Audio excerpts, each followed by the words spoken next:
পরিচয়কারী আওয়ামী লীগের দূষণ জাল জালিয়াতি চক্রের সক্রিয় সদস্য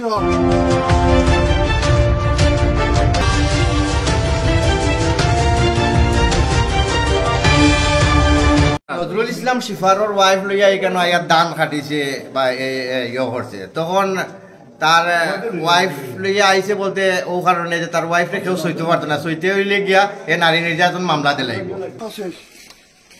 নজরুল ইসলাম শিফার ও সাদেক হোসেন এপ্রুর বিরুদ্ধে আইনানুগ ব্যবস্থা গ্রহণের দাবিতে এলাকাবাসীর মানববন্ধন।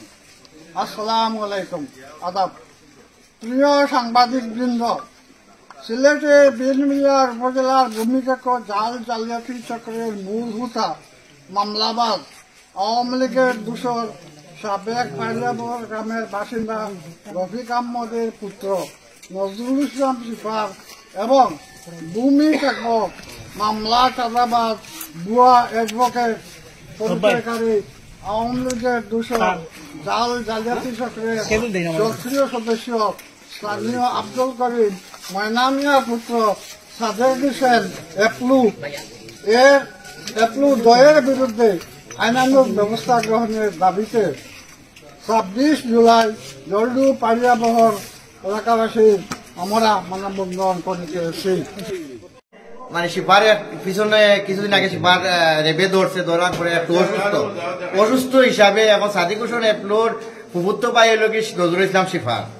এখন স্থলা বিশিষ্ট হওয়ার লাগিয়ে নজরুল ইসলাম শিফারে সাদিক হোসেন এপ্লোরে ব্যবহার করা, তারা হইলা এলাকার মাঝে ত্রাস সাদাবাজ ভূমি কেকু ওই পিছনে তার নজরুল ইসলাম শিফার বন্ধ জমিন মানুষের জমিন দাইয়া নিচে জুড়ে নজরুল ইসলাম শিফারে। আজকের যে মানববন্ধনটা হইতেছে, মানুষ অত্যাচার যখন সহ্য করতে পারে না তখন মানুষের কিছু প্রতিবাদ করা লাগে। এই প্রতিবাদের বিরুদ্ধে সাদেক হোসেন এপ্লু এবং শিফারের বিরুদ্ধে নজরুল ইসলাম শিফার তারা এই এলাকার প্রতিটি পরিবারকে মামলা চাঁদা এবং অন্য অস্ত্রর মানে দমকি হুমকি দিয়ে রাখতেছে আর কি।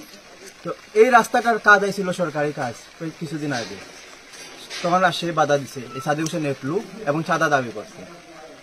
রাস্তা একটু ছোট ছিল, এখানে প্রায় 40 থেকে 50টি পরিবার আছে এবং সনাতন ধর্মী কয়েকটা ফ্যামিলি আছে, ওনারাও বসবাস করে, কিন্তু ওনারা যাইতে পারে না গাড়ি নিয়ে, রাস্তা ছোট। সেই জন্য আমার স্বাস্থ্য ভাই বলতে আমার ভাই আমার স্বাস্থ্য ভাই এগুলো সম্পত্তিটা আমাদের যৌথ, ওনারা আমরা দিছি রাস্তাটা প্রায় 2 হাত কাটে আমাদের সাইড থেকে, সে তার মধ্যে আসি বাধা দিতেছে যে না রাস্তা করতে পারবে না, আমাকে চাঁদা দিতে হইব।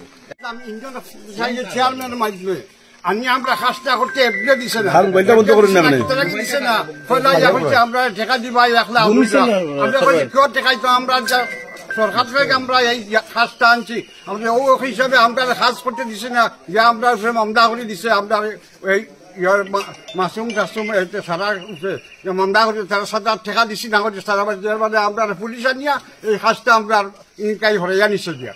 ওই রাস্তায় বহুত পরিবার আছে এখানে, হিন্দু মুসলিম 100 বছর রাস্তা, এই রাস্তায় দিয়ে মানুষ হাঁটা যাওয়া করে, মসজিদও আছে, মসজিদের পাশে দিয়ে রাস্তা। আপনারা সাংবাদিক বিন্দু আমাদের এইগুলা সরকারের কাছে তুলে ধরবেন, আর আমরা যেভাবে এই রাস্তাগুলা সুস্থভাবে পাই আপনাদের কাছে আমাদের অনুরোধ রইল।